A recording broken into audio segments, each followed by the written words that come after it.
હાય friend, શીલાસ kitchen ડેઝમાં તમારું સ્વાગત છે. જ્યારે આપણે ઉપવાસ એકટાણા હોય કે પછી શ્રાવણ મહિનો, નોરતા કે વ્રત ઉપવાસ હોય ત્યારે આપણે ઘરમાં અલગ અલગ ટાઈપની ફરાળી વાનગીઓ બનાવતા હોઈએ છીએ. તો અહીં હું તમને એક સરસ મજાની હેલ્ધી અને ટેસ્ટી એવી વાનગી લઈને આવી છું, ફરાળી વાનગી, અને તે છે ફરાળી હાંડવો. તેની સાથે હું એક સરસ મજાની ફરાળી ચટણી પણ લઈને આવી છું. તો આ ટેસ્ટી અને હેલ્ધી હાંડવો બનાવવા માટે થઈને આપણે એક વાટકીનું માપ લઈએ. હવે તે વાટકીના પ્રમાણમાં આપણે એક વાટકી જેટલો સામો લઈએ છીએ. આ સામો તમને ઇઝીલી કરિયાણાની દુકાને મળી જાય છે. સાથે સાથે અડધી વાટકી આપણે સાબુદાણા લઈએ છીએ અને આ બંનેને આપણે એક પેનમાં કે કડાઈમાં નાખીને આપણે એને 5 મિનિટ માટે શેકી લેવાનું છે. એકદમ બળી ન જાય તેનું ધ્યાન રાખવાનું છે. પછી ઠરી જાય પછી આપણે એને મિક્સી ગ્રાઇન્ડરમાં નાખી અને એનો પાવડર કરી નાખવાનો છે. એકદમ જ ફાઇન પાવડર નથી બનાવવાનો, સહેજ કરકરો રાખવાનો છે. અને એને આપણે એક બોલમાં લઈ લઈએ. હવે એની અંદર આપણે અડધી વાટકી જેટલું દહીં એડ કરીએ છીએ. દહીં સહેજ ખાટું હશે તો ટેસ્ટ સરસ આવશે. સાથે સાથે થોડું એવું પાણી એડ કરીને આપણે બેટરની કન્સિસ્ટન્સીને એડજસ્ટ કરી લઈએ. તમે જોઈ શકો છો આવી ટાઈપનું બેટર હોવું જોઈએ. હવે આ બેટરને આપણે ઢાંકી અને લગભગ અડધીથી પોણી કલાક રેસ્ટ આપીશું, જેથી કરીને તે ફૂલી જાય.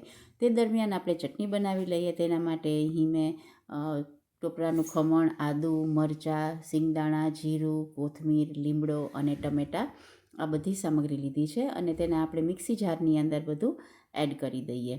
આને આપણે પીસવાનું છે એટલે બધું એકસાથે આપણે મિક્સી જારની અંદર એડ કરી લઈએ.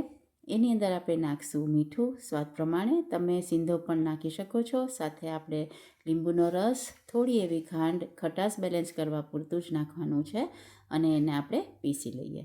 તો આપણી ચટણી બનીને તૈયાર છે. તેને આપણે એક બોલની અંદર લઈ લઈએ.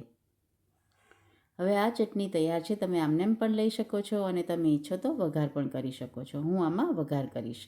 તો આમાં 1 ચમચી જેટલું તેલ લઈએ આપણે. તેલ ગરમ થાય એટલે એની અંદર મરીના 5 થી 7 દાણા નાખીએ અને જીરું નાખીએ. જીરું તતડે એટલે આપણે લીમડો નાખી દઈએ અને આ જ વઘારને આપણે ચટણીની અંદર એડ કરીએ. સાઉથ ઇન્ડિયન ચટણી બનાવીએ તેવી રીતે આ ચટણી બનાવી છે. તો આનો ટેસ્ટ ખૂબ જ સરસ લાગે છે. તો આ રીતે વઘારને મિક્સ કરી તો આપણી અને રાખી દેવાનું છે. પછી આપણે હાંડવાની સાથે આને સર્વ કરીશું. હવે જે બેટર છે હાંડવાનું તેને જોઈ લઈએ. તમે આ જોઈ શકો છો કે બેટર સરસ રીતે ફૂલી ગયું છે, પાણી ચૂસાઈ ગયું છે આની અંદર. હવે આની અંદર નાખવા માટે થઈને જે વેજીટેબલ છે તે ખમણેલી દૂધી છે, ખમણેલું બટેટું છે, કોથમીર છે અને કેપ્સિકમ છે. હવે તમે જો ગાજર ખાતા હો તો તે પણ અંદર એડ કરી શકો છો. આની અંદર શક્કરિયું પણ ન ખાય એટલે એમાં સ્વીટનેસ પણ આવી જશે. જે લોકોને સ્વીટ થોડો હાંડવો ભાવતો હોય તો એ લોકો શક્કરિયા કે ગાજર નાખી શકે છે.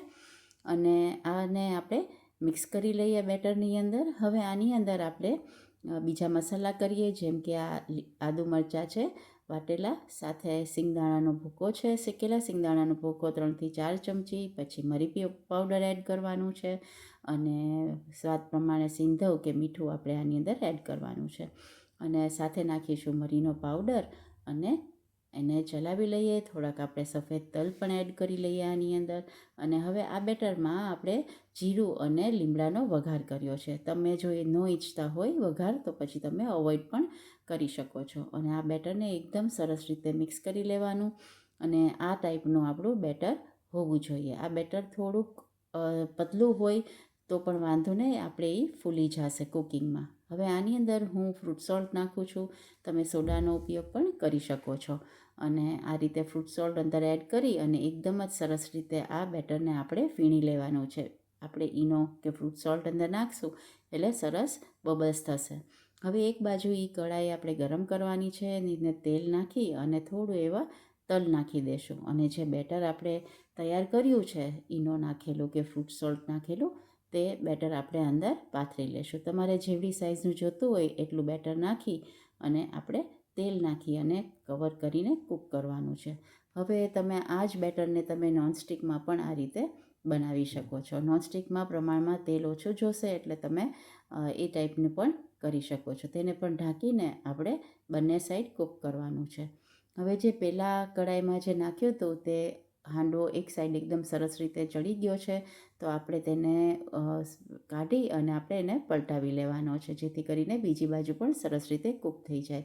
બંને બાજુ આ રીતે કૂક થઈ જાય તો આપણો હાંડવો બનીને તૈયાર થઈ ગયો છે. તમે જોઈ શકો છો કે આ એકદમ સરસ રીતે બની ગયો છે અને બેય સાઈડ સરસ કૂક થઈ ગયું છે. તો આ હાંડવો આપણો તૈયાર છે. જે કરેલી ચટણી છે તેની સાથે તમે સર્વ કરો અને સાથે બીજો ફરાળ પણ તમે મૂકી શકો છો. કાકડી અને દહીં સાથે પણ ખૂબ જ ટેસ્ટી લાગે.